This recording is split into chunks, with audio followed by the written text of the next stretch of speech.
Well, welcome aboard. My, as I look around, I see a lot of celebrities among us. I see 11 current affairs, 2 hard copies, and a genuine Geraldo interviewee. But I gotta tell you, gentlemen, none of this impresses me. Because we have rules on this aircraft, and they're gonna be enforced. It's like a lot of kindergarten. You'll keep your hands to yourself, keep the decibel level down, and if any of you should feel the need to scream, spit, or bite, you get the treatment. Welcome to Should You Watch This with the Popcorn Priest, a weekly podcast where movie enthusiasts, current and ex-movie theater projectionists, new and old friends, and a couple of cons just doing a pod. Take the time to talk about a movie that we just watched and answer that very question, should or shouldn't you watch this? Today's in-flight movie is Con Air. And welcome back to the second movie in our Cageaissance.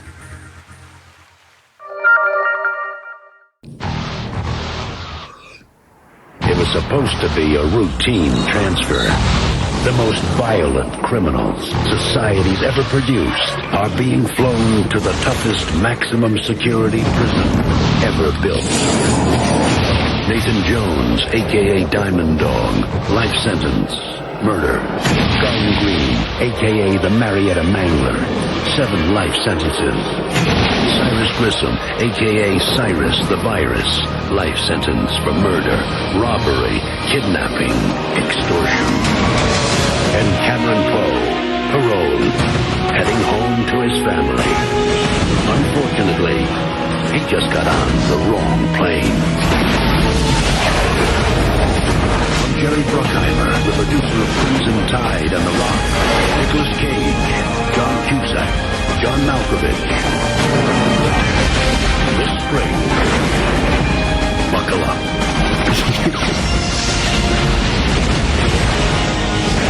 Con Air, directed by Simon West.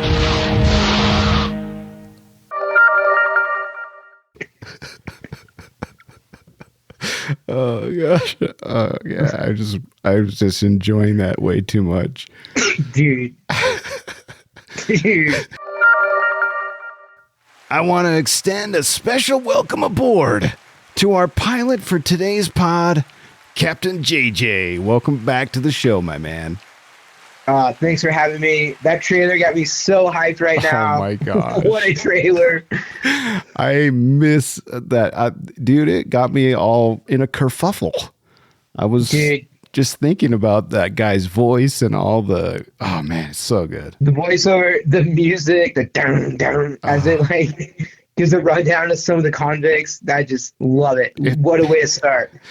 Yeah, it's like an announcement for like at a boxing event or something, or it's so cool. Get your handcuffs on, don't forget your insulin, and make sure you know where you parked the plane. This pod is ready for takeoff. I want to say this before we start with the details and the stuff What is that? Sorry, it's Cooper playing with his toy. Oh, okay. I thought you were like, it fell or something. Nah, we're good. Before we start with the details, I wanted to share this one thing that I found while doing my research for Con Air. By the way, for the listeners, I had never seen Con Air in my life. Yes, sir. I'm so excited that we haven't talked yet about this movie. And this is the first time, like, you've never seen a movie, and I have, doing a pod. So it's kind of a nice reversal. It is. And I just want to quiet down for just a second and tell JJ, thank you. And also, this is a gift. This was a gift to me that I never knew that I didn't have to open. And I got to open it in 2025. Oh my god! Better late than never to get on the jail board, my man. This is amazing, and I during my research, I know we're calling it the Cageaissance, but Face Off, The Rock, and Con Air are considered by many Nick Cage fans to be what they call the Holy Trinity. I've heard this. So we might have to incorporate that into our next pod, the Holy Trinity of Cageaissance. I believe The Rock's the Father, Con Air's the Son, and Face Off is the Holy Spirit. Or the redheaded stepchild. Which I think is pretty accurate of this. Oh my gosh, what an amazing time that you got to live in, and I didn't. Dude, I saw Con Air in theaters. I think it came out in the summer I saw it. I remember multiple times in the theater. I mean, it's gnarly because Con Air came out in 97. Face Off came out in 97. And The Rock came out in 96. What an insane 2 years. This might have been my peak for action movies for me. I know like you're big in the 80s movies, but for me, this Holy Trinity of Cage era might have been the peak of action movies for me. Yeah, I'm in, dude. I know I have an affinity to 80s action stars, but they're in the 90s too, so I just missed them. I missed a couple of them, and it's my fault. I admit it, and I'm rectifying it now. Yeah, I'm so glad you watched this. I wish we could have watched it together, but so glad to talk about it with you. Well, I believe the plan is for us to watch Face Off together. Hopefully, you had some major surgery to your bodies, and we're trying to figure this out. But maybe you can come to the Compton Plex, or maybe I'll come down to your house. But we're supposed to watch Face Off together and record right after, so you'll get the like juicy tidbits right after the show. Yeah. We'd love to do that. The Holy Spirit. The Holy Spirit. Oh, man. Well, that was a really big intro for a great big movie. And we're only to the details here, folks. The description for this one: newly paroled ex-con and former U.S. Ranger Cameron Poe finds himself trapped in a prisoner transport plane when the passenger seize control. I think that's a pretty good description. Yeah. There's no spoilers. Nicely. Yes, it's a great setup. Not very often that descriptions are good in my research. Directed by Simon West, director of such hits as Expendables 2, Lara Croft: Tomb Raider, and The Mechanic, the one with Jason Statham. And The World Owes This Guy a Debt of Gratitude. He gave us the Rick Astley music video, Never Gonna Give You Up. Yes, sir. Can you play that music, or is it copyrighted right now? I might just throw it in and not be able to monetize on this video because it's the best. But let's hear it right now. I don't have it. I know. I'm just saying for later. Oh, okay. That's where you can insert it. But I didn't know that. That's crazy. This also was his very first movie.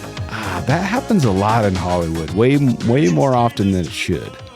Simon West coming out of the gate hot with Con Air. Hot air is what I was going to say.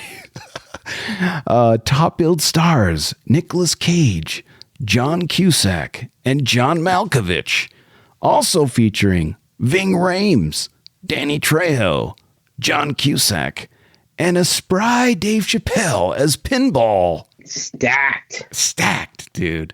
And there's more too. Like if you watch that, you're gonna see people. You're like, oh, there's that guy. Yeah, exactly. There's way more than that. But this pod, we got to try to cut some corners here or there. It's going to be 2 hours long. Runtime is 1 hour and 55 minutes. Rated R. Genre on Rotten Tomatoes says action, and that's it. I love it. Yes. Yeah.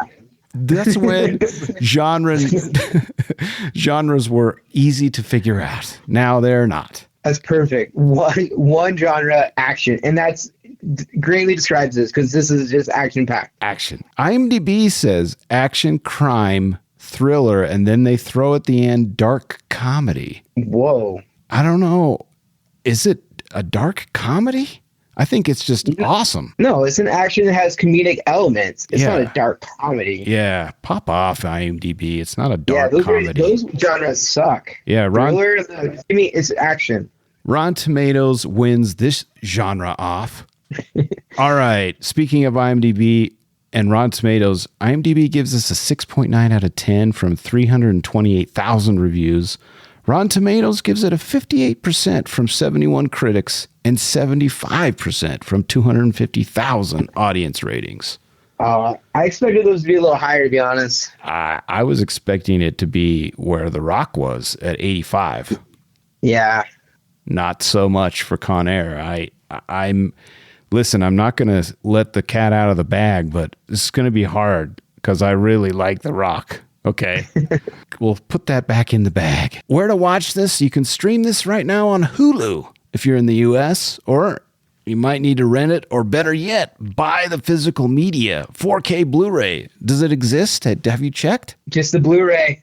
Oh, boo. Yeah, give me The Rock and Con Air on 4K already. Why don't they just put them in a Holy Trinity set and let us buy it all together? Please. They belong together. So far, I have a piece of trivia here, and I'm not really sure why I put this in front of Popcorn Reviews, the reviews, but I'm going to read it to you anyway. All right. Maybe it was just a setup for what Con Air is, because for me, I was a noob. I didn't know anything about it. The main conceit of Con Air, that a bunch of convicts are moved together on a high-security airplane, was actually based on the real-life justice prisoner and alien transportation system, which had just formed in 1995. JPATS, or Con Air, as it was nicknamed by the actual law enforcement officers that operated it, was created to simplify efforts previously carried out by the U.S. Marshal Service and the Bureau of Immigration and Customs Enforcement. For research, Con Air's screenwriter Scott Rosenberg hopped aboard a few of the Con Air flights, which he described as unsettling and a bit terrifying. That's awesome. The screenwriter is getting into it. And that's how we got Con Air. That's so cool. I know. I felt like that's probably why I wanted to include it before the reviews. It was such a cool piece of trivia when I was reading it. I was like, oh man, this is awesome. Let's do Popcorn Reviews the Reviews. Yeah, well, that's just like your opinion, man. All right, dude. How do you want it? You know the drill. I want that whiplash. All right, where do we start? Low. Start low. All right, the 1 out of 10. For the listeners who don't know, I've hand-picked reviews that are from both ends of the spectrum, 1s and 10s. They're great, hilarious, and always a good time, so join us. Here's the first 1 out of 10. Awful. Utterly awful, says Barky44. Barky. Barky gave this review in December of 2012. Okay. What an awful movie. Everything in this movie that makes it vaguely interesting has been done in dozens of movies and with far better results. There is practically nothing original in Con Air. Huh? This is a Schwarzenegger-Stallone wannabe.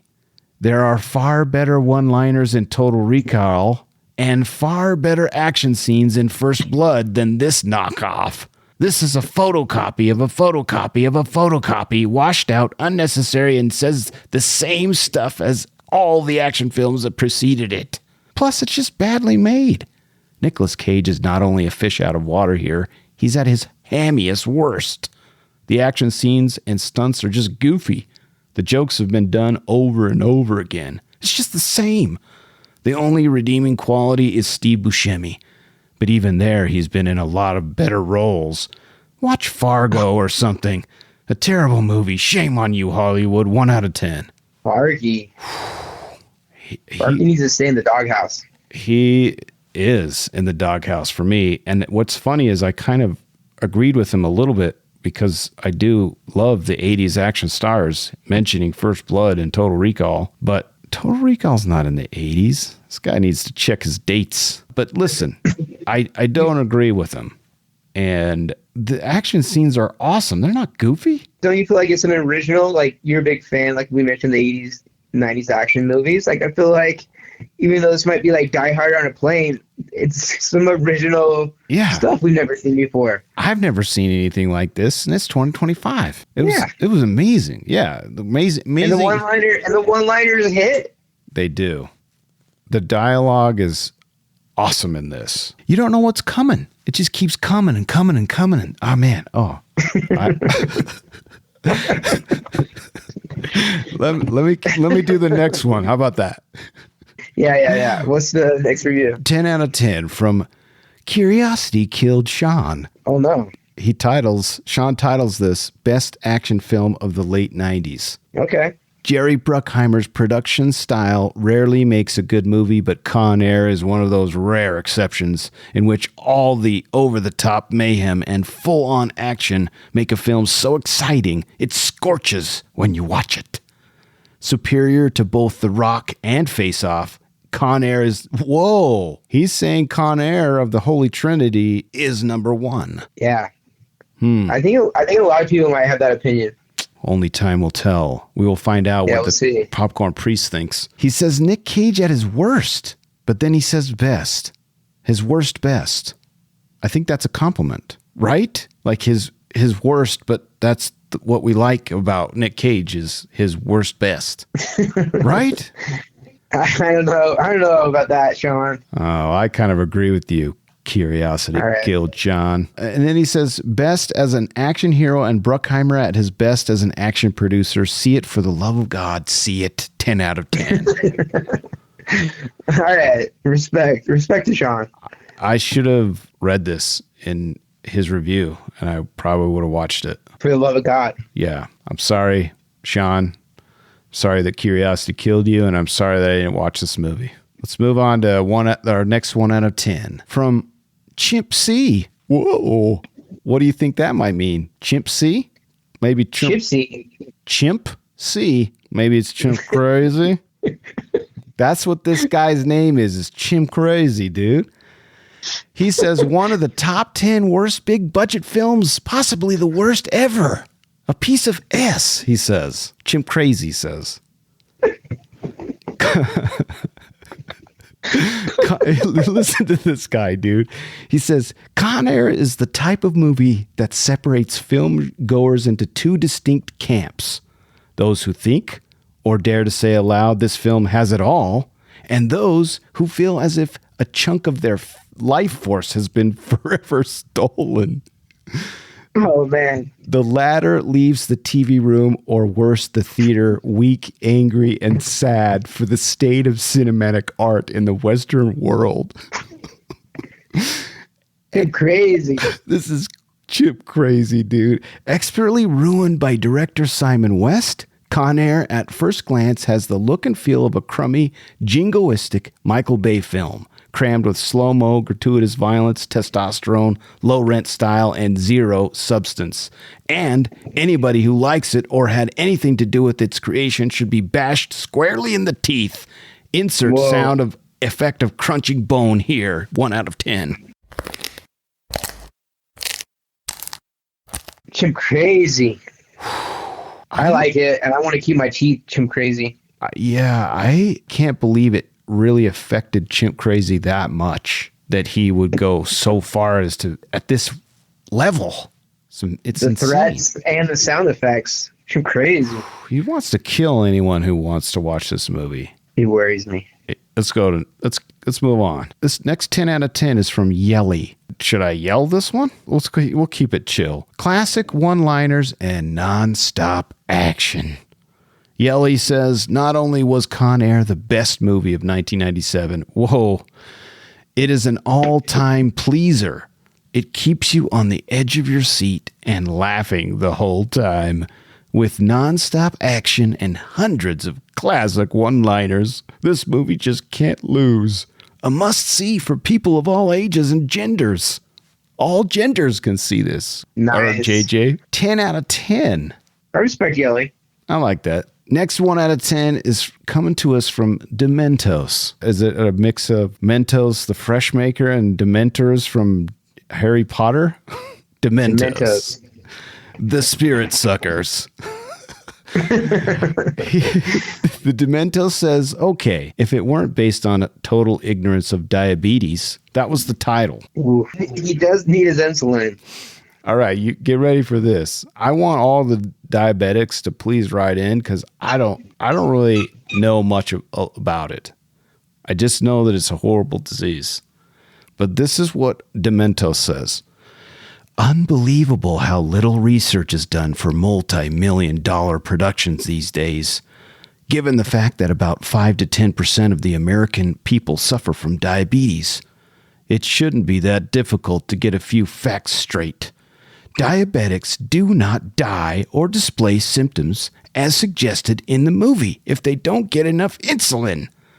A lack of insulin only causes a high blood sugar level, so-called hyperglycemia, which is harmless unless sustained for years. Instead, the opposite, i.e. a low blood sugar level, will cause the symptoms shown. The other one's hyperglycemia. The next one is hypoglycemia. Got to make sure we get those straight. That condition, however, is not life-threatening and can easily be cured by eating some food. Unfortunately, the whole plot collapses if you consider these facts. That pretty much spoils the whole movie for me, 1 out of 10. Dementos. Do you feel like one little thing like this would take you out of an entire awesome movie? Could something do that to you? If I was diabetic, I might have some beef with the movie like that, but I don't think the insulin character is not that relevant to the whole plot. I feel like you can still enjoy that movie. It's not like the whole movie's not based on that guy. Yeah, and really it's the plot point, and I don't want to spoil anything, but it's used a couple of times to move the story along. It's not critical to the whole thing. It allows us to see Nick Cage's, morals, I guess, and values, and not leaving the insulin character behind and things like that. But that's true. Dementos needs to chill a little for sure. Yeah, we don't sympathize because we don't know what it's like. But I'm sorry. Please don't get mad at Con Air. Next is our last 10 out of 10. The most realistic movie ever. Who's this from? What's their name? You get ready. Kool-Aid Bro. Oh, nice. Kool-Aid Bro. Off to an amazing start. The most realistic movie ever. Okay, get ready, dude. This movie will show you things you'd never think of, like the perfect getaway vehicle being a big fire truck. Yeah. The most true-to-life part of this film is Nicolas Cage's accent. I'm sorry. I swear you'll think you're in Alabama. It's so spot on. This movie even had divine intervention that will make atheists accept Jesus as their Lord and Savior. That's true. This film does the Lord's work with sweet guitar riffs playing to lead you all the way to heaven. That's how powerful it is. 10 out of 10. That might be the best review ever. I'm almost crying here. Kool-Aid Bro, I'm going to waft my Nicolas Cage hair back and salute you. Thank you. And he gets it, he gets the accents, he gets the over-the-top explosions. Like, Kool-Aid Bro gets it. Kool-Aid Bro, we salute you. What a great way to end Popcorn Reviews. By the way, if you hear any squeaking noises, that's our podcast mascot, Cooper. He's JJ's little dog. He's playing with an actual popcorn ball toy right now. So it's allowed from the popcorn priest's mouth. All right, let's get into should or shouldn't you watch this? All right, if your eardrums haven't exploded, here's 5 reasons why you should watch Con Air from 1997. Number 1, if you were like me and you never saw this in the 90s, this, like I said before, this was a gift to us. And my voice is cracking because it's such... It's emotional, man. You loved it so much. Yeah. I get it. And what I say to that is you dishonor it by not watching it. That's what I'm saying right here. Number 1. Number 2, if you like Die Hard, this is for you. JJ already mentioned it. This is Die Hard on a plane, and we accept it. Number 3, if you like action movies that are over the top, this is also for you. Number 4, if you like funny one-liners, this has to be on your list. And finally, last but not least, Dave Chappelle, I know you're listening. Please do more acting. You were amazing. Thank you. Thank you. Do you have any reasons? No, just I think you mentioned explosions and a stat cast. That's all you need. Oh, man. This casting, if I would have seen it in, well, okay, here's a good question, because I see them because I've seen them for their careers, right? When you were in 1996 and you watched this, did it feel like a stacked cast back then? I remember the run like Nick Cage was on coming off The Rock. So I knew him. This is the first time I met Dave Chappelle, though. Yeah. And I think I knew Malkovich maybe from Rounders, if that came out. That might have came out after, but I knew him as something. Well, Knew Buscemi, too. yeah. Because he was in Fargo, so he was already kind of a crazy weirdo guy. Yeah. I mean, for me, it felt like a stacked cast. It is. But maybe back then they were not all hitting their stride yet. Yeah. All right. Any other reasons? No, you nailed it. All right. Let's get into popcorn. By the numbers.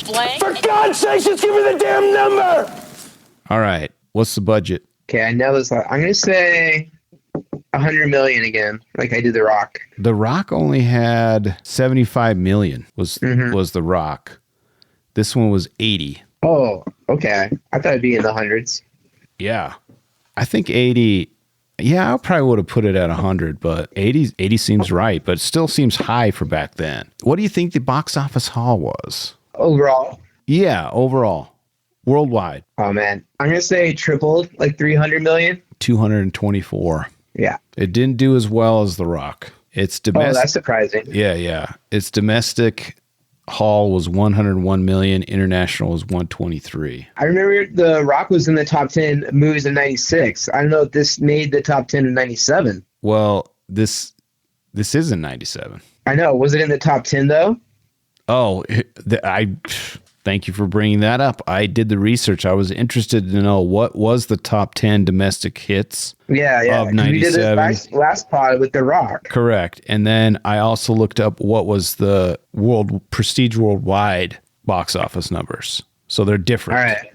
All right. Where do you think Con Air fell on that list of those Well, movies? it's sure The Rock, so I don't think it made the top 10. So I'll say like 15. Number 11. That's pretty good. Okay, right outside. Yeah, right outside of top 10. Here's the top 10 for 97 Let me US. guess. I know number one. You do? Yeah, Titanic. Yeah, well, that was weird because Titanic wasn't on this list, but it was on the worldwide list. Isn't that weird? Yeah, I don't know. Maybe it's in 98. Yeah, because it made 600 million, dude. That's weird. This list is hot. What does everyone say? It's fake news. It's fake news, dude. But I'll tell you what the list I looked up. Let's exclude Titanic because it's number one. I'm gonna say I remember Men in Black, 97. Men in Black was number one or two. Two And then after Titanic. The Jurassic Park sequel, Lost World's got to be up there. Oh, that's the next one, dude. And, I don't know that one's. Well, is Face Off top 10? Dude, you want me to tell you where it's at? Give it to me. It's 8. It beat Con Air. Wow. All right.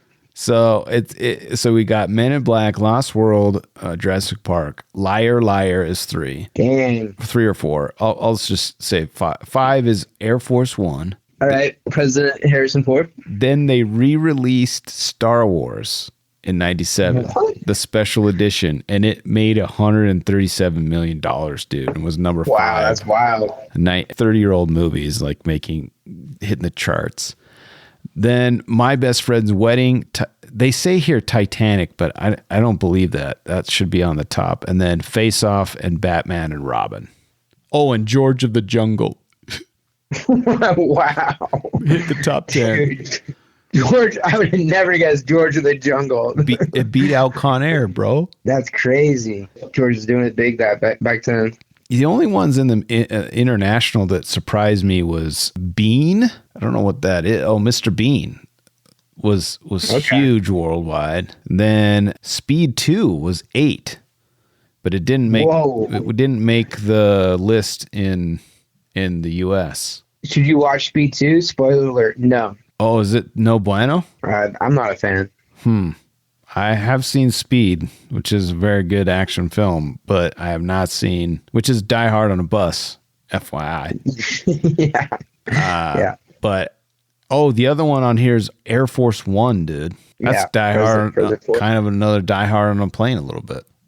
On like a political plane, yeah. Yeah. Scream 2 made the international list at 17. I'm a big Scream 2 kind of fan. It's unpopular opinion, but I think it's great.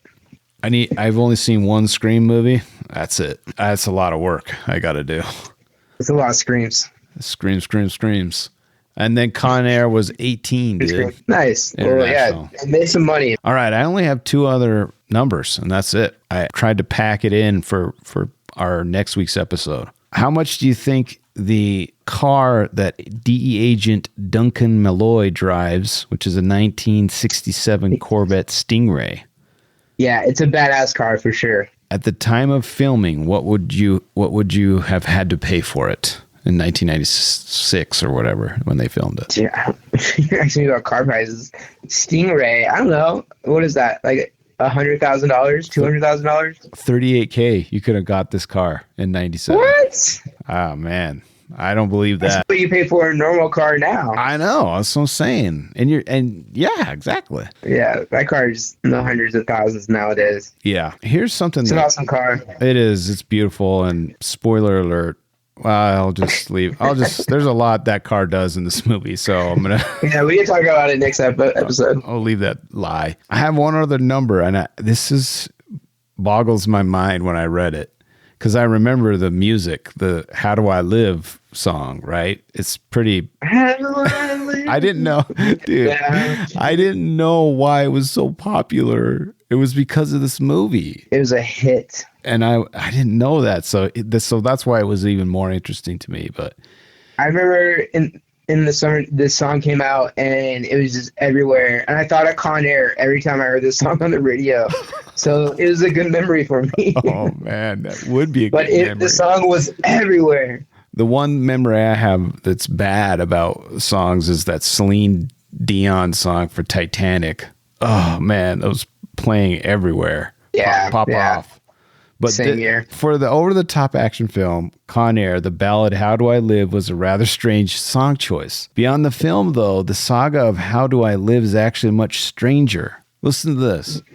Originally, Touchtone hired then 15-year-old Leanne Rimes to record the song, but later re-recorded it with the more seasoned Trisha Yearwood. Both artists ended up claiming the song and simultaneously released it on May 27, 1997. Both of them re-recorded both songs, and they claimed it for themselves. Yeah, a little How Do I Live battle back then. And this is even crazier. Fortunately for the dueling vocalists, both versions were commercially successful and shared space on the Billboard charts. So both... They have the same song is on the charts from both artists. Then when Grammy time comes, both tracks were nominated in the same category for the same song. And Rhymes performed the song during the awards ceremony, but Yearwood took home the Grammy. That's crazy. Whoa, that's chimp crazy, man. That's some good stuff right there. Leanne performed, and then Yearwood's just like winning at the end. Hilarious. I mean, it just blew my mind when I was researching this. I can't imagine that happening today, like two artists releasing the exact same song. Yeah. Pretty similar. On the same day. Like, yeah. Oh, man. So all I have left is body count. If there's anything you want to talk about. I just had one number. Okay. So you mentioned that when the screenwriter, which I think is awesome, like he was actually on the Con Air planes researching and investigating. Yeah. Well, apparently over 150,000 prisoners every year are transported on these planes. 150,000? Yeah, isn't that crazy, bro? Why do they got to be moving them around so much? I don't understand either. I need to do this little puzzle. These guys are getting more frequent flyer miles than me. Yeah, 150,000. 150,000 inmates just getting those in-flight meals, you know? Like, that's crazy. That's a lot. So I'm surprised Con Air hasn't happened in real life. That many flights, it's unbelievable. We haven't heard of anything. Yeah, a little ruckus on one of these planes. Yeah, you know? we're not talking about maybe a hostage situation. We're just talking We're about... not talking about a full hostile takeover and landing on the Vegas Strip takeover. Yeah. A crazy scenario. Spoiler alert. But yeah, we're not talking about that. We're talking about maybe some guy punched someone, or there was a kerfuffle, or maybe they had to land somewhere that unscheduled landing because of, you know, a ruckus. I wanted to hear about that. Never heard about any Con Air ruckus. We don't want to hear about a ruckus, so maybe it's a good thing. Yeah, we don't want to hear about it. All right, body count. This is hard because Are we including their murders? Yeah, are we including the murders? I mean, Johnny 600. The biggest spoiler, but the biggest casualties, the mass deaths that would have occurred during the landing. So I don't know where to start from here. So I'm just gonna say 100. Yeah, that is crazy, and I bet I have the wrong number. I bet I have the one that's like people getting killed and not in the way, all the many ways you just described of that it's wrong, but they say 43. But I bet we're in the hundreds in this movie. Yeah, for sure. Easily. Yeah. There's no way. There's dudes drunk on the Strip looking up at this plane, and it's going to hit them right in their face. Like they're not moving. There's a lot of people dying. Yeah, the Vegas Strip is packed at 4 a.m. So I mean, people are going to be dying. There's some deaths there. Yeah, that's all I got.